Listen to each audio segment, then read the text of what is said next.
Өнөөдөр та бүхэндээ бодит мэд санагдах шөнө нойрогч нь хулж явах аимшигтай түүхийг хүргэх гэж байна. Хэрвээ та айх дургүй бол одоо сонс. Буцаж харвал чи үлдэнэ. Бороо их шивэрч буй сэрүүхэн үдэш. Урд өмнөө халдарч мутсан хоёр мод. Ард талд нь сүмэлзэн харагдаж буй хуучин барилга. Тэр нэг л сонин. Гаднаас нь харахад зүгээр л орхигдсон мэт. Харин дотор нь ормогц цаг хугацаа өөрөөр явдаг гэдгийг хүмүүс мэддэггүй. Номин бороонд норж гэртээ ярах замдаа тэр барилгад орсон гэдэг. Түр хоргодъё л гэж бодсон байх. Гэхдээ хаалх хаагдах тэр мөчөд гаднах борооны чимээ бүрэн алга болчихсон. Дотор нь хитэрхийн намгүй. Алхах бүр шалан дороос хятнах чимээ хих гэдэл. Гэхдээ тэр чимээ номноос арай хожив. Яг л дагаад алхаж байгаа мэт. Номин өөртөө битгий эргэж хар гэд өөрийгөө тайвшруулан шивнэн ялхна. Гэтэл гинэт чи яагаад ганцаараа яваад байгаа юм гэдэг хоолоо яг чихнийхэн дэрэг сонсогдно. Номин зүрх нь пал хийгээд л. Гэхдээ эргэж харахгүй хэвээр харин гүйж эхэллээ. Шат өсөх тусам агаар уламх үйдэн амьсгалах бүрт цээж нүвдэх шиг. Дээд давхард гарахад хонгил хитэрхий урт. Бас намгүм харанхуй. Хоёр талд нь ижлэх хаалганууд л байдаг. Гэхдээ бүгд хаалттай. Гинэт нэг халга аажмаар онгоцсон гэлээ.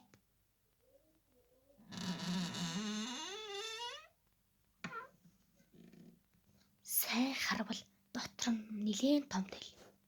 Талны өмнө цагаан дашинцтай нэг эмэгтэй зогсож байна. Тэр номны арай харсангүй. Толинд ширтээд л зогсно. Номин буцаж зугдах гэсэн ч хөл нь огт хөдөлсөнгүй. Толь доторх дүр гинэт номны зүг арлаа. Гэхдээ тэр эмэгтэй хараахан бүрний эргэсэнгүй. Толь доторх дүр нь чи миний өгөөш гэсэн шиг инээмсэглэхэн тэр. Чи хизээ эргэж харах юм хүлээгээд л байна гэж толь доторх эмэгтэй дуугарсан гэдэг. Тэр үед л өнөөх эмэгтэй толгоогоо огцом эргүүлээд номин сандарсандаа харсан зүг рүүгээ хашгичингүйхэд орж ирсэн хаалга нь нүднийх нь цагаан манданд замхан алга болчихсон гэдэг. Хонгил гинт мөрөөж ханан дэрх зургнууд хөдөлж эхэлсэн.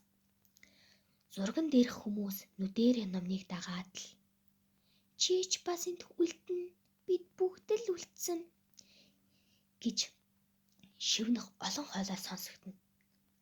Номин гүйж байгаад нэг өрөөнд ортол тэнд олон хүн сууж байх юм тэр. Гэхдээ тэд хөдлөхгүй. Амьсгалчж байгаа юм шиг үгүй ч юм шиг.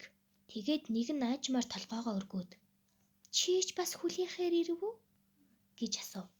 Номинч би энд байх ёсгүй гэж орилов. Тэгтэл тэнд дундас нэг хүн эхэндээ бид ч бас тэгж боддог байсан гэж нөгөө хүн хариулсан дэр.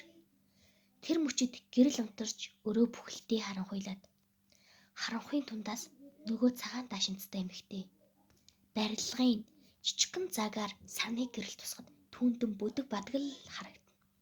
Тэр эмэгтэй хаа савгийг гарч ирж ханнаас, шалнаас, толиноос гэд бүгдэнгээс чи миний дараагийн дуудагч. Чи л хүмүүсийг энд оруулна гэж шивнэхэн тэр.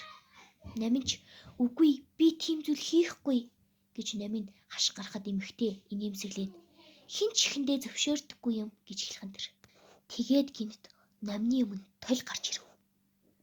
Толь дотор өөрийнх нь гэр, ээж нь гал тогоонд хоол хийж байгаа гэдэл бүгд л харагдана.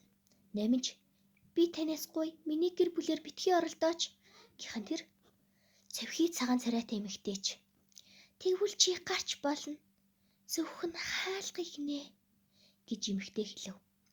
Номин нүдээ анин гараа сунгахад толин доторх өөрийнх нь дүрс нүдэрээ өчрөгүй нээхэн тэр. Тим инээмсэглэл номинд огтхонч байдаггүй байсан. Гинт толь хагарч номин шалан дээр унав. Гинт цэрхэд барилгын нүдэнд хөвтөж байлаа. Гадаа бороо орсоор л Зүүд байсан юм уу гэж шивнэв. Гэртээ харж бүх зүйл хэвээ мэт. Гэхдээ тэр шөнө унтахад тэл дотроос хэн нэгэн түүнийг харж байлаа.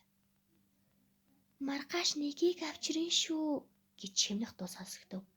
Маргааш нь ч болж номин их юм анзаарав. Хүмүүс түүнэр удаан ширтэх болжээ. Зарим нь тэр барилгын тухай мэдэх үү гэж асууж эхлэв. Номин өөрөө ч мэдлгүй. Тэнд сонин юм байхгүй, зүгээр л орхигдсон гэж хэлчихдэг болчихч. Тэгээд хүмүүс сонирхоод л явна. Оройн номин тэл рүү харахад цагаан даашинцтай эмэгтэй ард нь зогсож байлаа. Чи сайн сурч байна шүү гэж инээмсэглээд удалгүй мэдээгээр хуучин барилгад орсон хүүхдүүд орс зурггүй алга болчихсон гэж гарч эхлэв. Номин ч уйлмаар санагдав. Гэхдээ би энэ өөрийнх нь биш юм шиг. Би зогсоод чадахгүй байна гэдэл шивнэхэд эмэгтэй чи аль хэдийн бидний нэг болчихсон гэж хариулв. Нэг шөнө номин гинэт сэрхэд өрөөнийх нь хан бүгд алга болж хуучин барилгын хонгил зогссон байлаа. Түүний эргэн тойронд олон өсвүүдэр тэд бүгд л чимээгүйхэн зогсож шинэ ирэх хүмүүсийг хүлээн. Номин нүдэндээ адил цэвхий цагаан царайтай хоос нүдтэй болчихсон байлаа. Чи одоо буцаж чадахгүй. Харин чи бусдыг дуудана гэж шивнээд алга болов. Одоо шөнө орой тэр барилгын ойролцоо явсан хүмүүс нэг охиныг хардаг юм. Тэр ганцаархнаа зогсоод дотор дулаахан төр орж амраа гэж аяархан хэлдэг. Харин хэн нэгэн түүнийг дагвал тэр хүн дахиж гадагш гарч ирдэггүй. Харин барилгын доторх талнууд дээр шинэ гарын мөрнүүд улам нэмэгцээр байдаг.